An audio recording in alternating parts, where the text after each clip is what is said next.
All right. Hello, everyone, and now welcome to a game. This game is going to be between XiaoKK and Sini here on Scrimmage All the Random. Should be a great game. Undead versus Night Elf. I feel as though I've given enough background information regarding all the random. If you guys don't know, well, your races are random, your heroes are random, and any mercenaries you hire are random. So those little changes, but everything else is still the same, and it throws a very interesting wrinkle into Warcraft 3. Not having predefined build orders straight out of the gate, not knowing what hero you're going to get, and then trying to adapt your strategy. Lately, I've been seeing the randomness of the game. A lot of it comes down to that first hero and what you get. Being able to get, say, a Goblin Alchemist with a very powerful level 6 ability that does well in the late game. The Dark Ranger, players have found out, hey, you know what? I can go solo on those heroes. And kind of take a chance. At the same time, or in the same breath, a lot of other players try to go a very different route. They get their first hero. They're like, you know what? I need a team composition. I might need to tech to tier 2, tier 3, and because they're coming up with the strategies on the fly based on the random heroes they get, it just makes for an interesting observation on my part, trying to see and trying to predict what the players are gonna end up doing. Now, a lot of familiar strategies already. Ancient of War being, well, proxy Ancient of War next to a mercenary camp to clear it out. Archer gonna go ahead, pick on the big bully and then have the big brother absorb all of the damage right there. There's gonna be an ensnare, but the Archer is in fact in range to try and fire.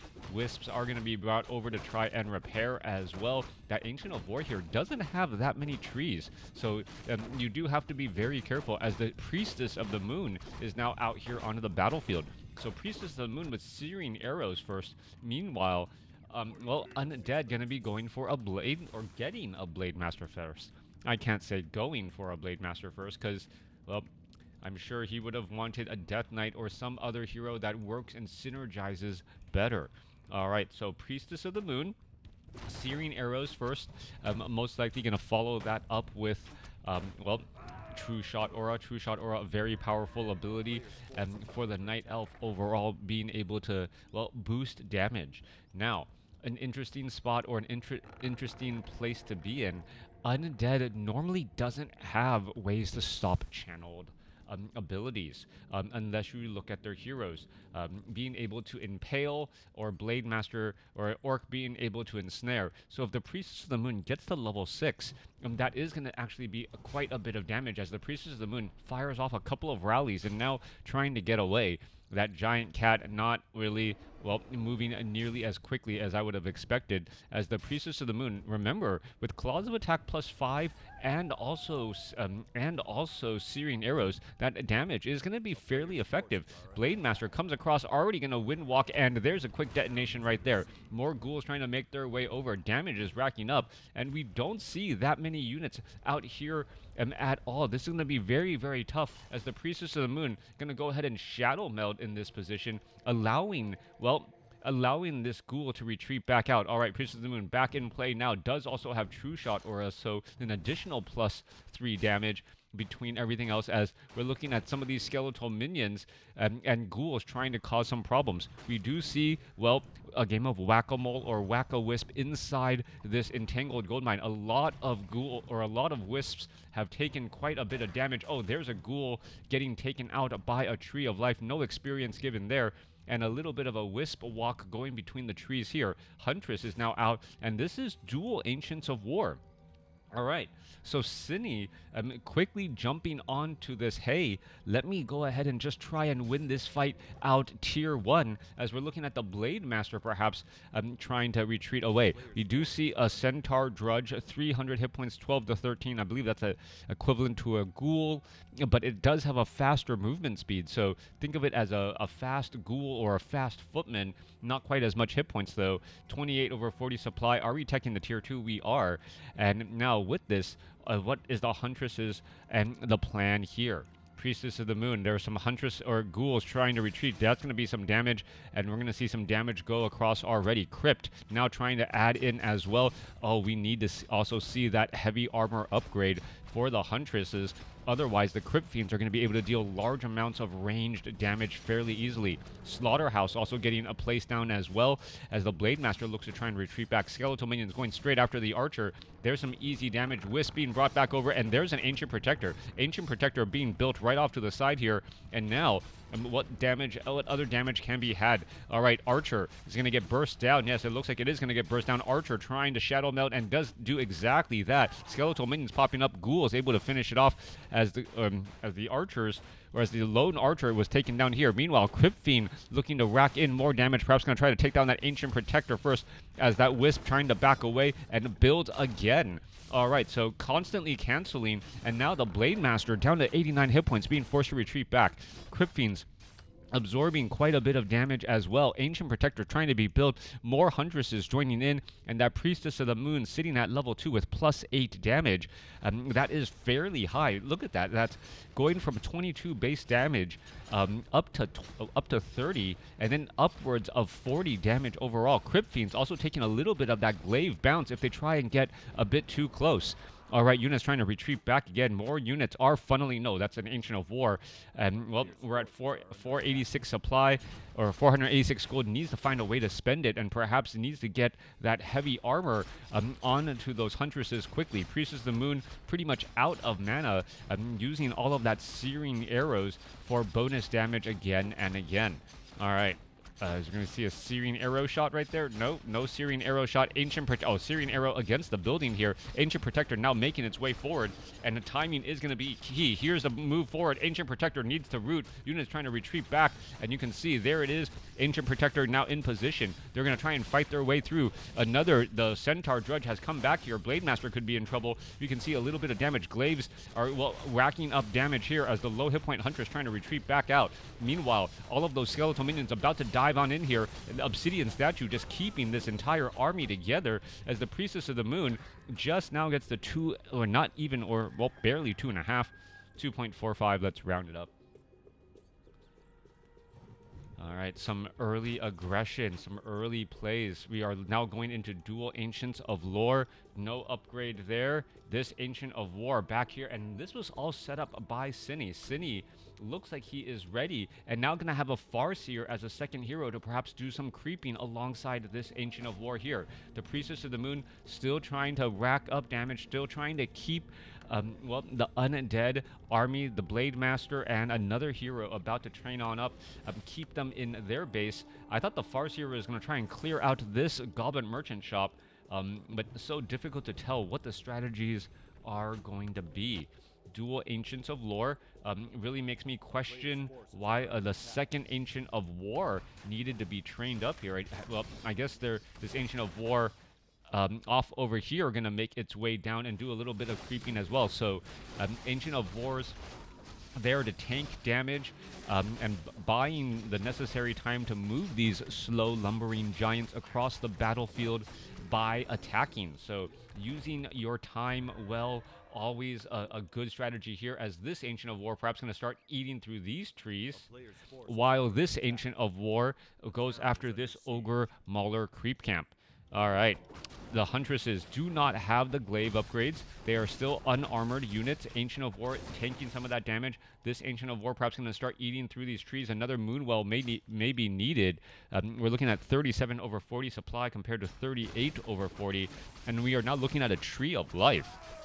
All right, back across here, Priestess of the Moon still wandering around. Is there another hero? Oh yeah, there's the Blademaster. There is it? There's two Blademasters. All right, I was confused for a second. I'm like, I think there's two Blademasters? Yeah, okay, so this one is Kajind, and this one is Yoshura. So level 1 Blademaster. If you were confused, well, so was I. Overlay was never designed to pass along information about two of the same heroes on the same team. And, well, yeah, I don't blame that at all. All right, let's come back around here. Blademaster going to come across here. This is just a mirror image Farseer going to be, well, getting very close to level 3. Meanwhile, the Priestess of the Moon has been playing this, well, annoying harassment game for so long, as the Priestess of the Moon now needs to retreat back. Blademaster mirror image scouts out that there is already an expansion underway. 39 over 40 supply. There goes a Taurus Troll, or Troll High Priest, as a Goblin Shredder also joins in on the fight. All right. Blademaster coming back across here. Dryads, well, slow poison mirror image, and well, the units are going to retreat back right there. Blademaster mirror image going to get trailed behind, and I believe, yes, just abolished there, giving a little bit of additional experience to the level 3 Farseer. Now, it feels like the Night Elf just has a major advantage right now, being able to have that economic advantage going for him, having the hero level advantage, level 3 and level 2, compared to this only solo level 1 Blademaster. The economic advantage needs to start entangling this gold mine. Not quite sure why they haven't done that yet. Meanwhile, Undead off over here, placed down some Blight. Yeah, so many things to keep track of. Well, time is of the essence everywhere. Farseer perhaps going to pick up those gloves of haste. You see, well, there is another melee unit there. Farseer, Blademaster still engaging. Priestess of the Moon now with fast attack speed and plus 13 damage. I'm going to add another plus, I believe another plus 3? Another plus 3 once it gets to, well, wow. Quick abolish magic there to figure out which one is the real guy. Huntresses, remember, still do not have that heavy armor. That does come as a surprise after all this time, especially with so many Crypt Fiends out here on the battlefield by Undead. Units trying to retreat back here. There's level 4 on the Blademaster. And, well, level 3 on the Priestess of the Moon. Level 2 True Shot Aura already there, so big damage bonus. Essentially 2-1 upgrades. There's a Chain Lightning bouncing around. 52 supply compared to 36. And, well, buying of time was absolutely key. Quick reveal right there, trying to take down unit after unit. There's so many Blademaster mirror images, though. Difficult to figure out which guy is your actual target. Level 1s, level 4s. Farseer gets a big heal. 500 hit point potion of greater healing as another round of mirror images. It must be very frustrating trying to, well, take down the Blademaster, only to see them pop back up again. Farseer, or excuse me, Priestess of the Moon uses a scroll of healing there. We're looking at more damage onto the Blademaster, and the Obsidian statues are just keeping this army together. Dryads are here, continuing to poke. The Blademaster, well, getting to level 2. The second Blademaster getting to level 2, as the Blademaster here escaping away at 171. All right. More damage getting racked up. This low hit point Crypt Fiend, this Priestess of the Moon could be in trouble, down to 49 hit points, 50 hit points, and it is trying to get away. It looks like he will be able to do exactly that. Meanwhile, Farseer here is actually by itself. Destroyers are in the air. Farseer ends up falling. Blademaster gets in some big damage, and now this Blademaster trying to hide back on Blight behind this Obsidian statue. This Destroyer here going to get taken down, as the Dryads are now pushing pressure again. Are we going to see some abolish magic? This Blademaster is the only real one left. Blademaster down to 152 hit points. Looks like he will be able to back away. Farseer going to get some long distance experience. No, Priestess of the Moon getting that experience. Farseer getting taken down. And now this base is going to get taken out here. The Entangled Gold Mine finally completed. Starting to mine there. Another Acolyte going to get taken out. The second Blademaster here, ready to put in some pressure again. Does have mirror image mana. And, well, going to quickly split apart once more. Another Acolyte gets taken out. Dryads continuing to make a move here as the Blademaster trying to burst down this Centaur Drudge. We're looking at more damage here. Priestess of the Moon giving a big damage bonus across all of the units. There's a quick abolish magic, and there goes the Blademaster. All right. This Blademaster here going to try and mirror his image his way out of this spot, finding out which one is the real one. Crypt Fiend's getting taken down, and now focusing down on even on the mirror images at this point. Not a bad idea, as the mirror images also give experience, remember. Blademaster looking to go after another Dryad here, but I think the writing is on the wall. The Orc trying to chase that playful Dryad around the map to get the kill, perhaps to get that level up, and then get that necessary experience to get away, but no, not looking good at all.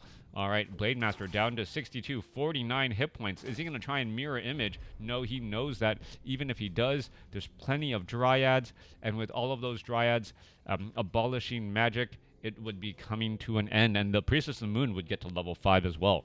Let me know what you guys thought about this rather, well, odd game, but really well played by the Knight of Sini. Sini just took the time, put in early pressure, and then when that siege didn't really break his opponent, he had Ancients of War in position to continue to creep. That Priestess of the Moon followed up, continued that pressure, allowing the Farseer to get to level 3, and then bringing a hero level advantage and the threat of an expansion kind of forced the Undead's hand. Undead then having to tech to tier 3, get destroyers, get that Orb of Corruption, and set up an expansion while trying to creep, just had too much on his plate. And really, that siege working as well as it did set up for the later victory. Let me know what you guys thought about this game in the comments below.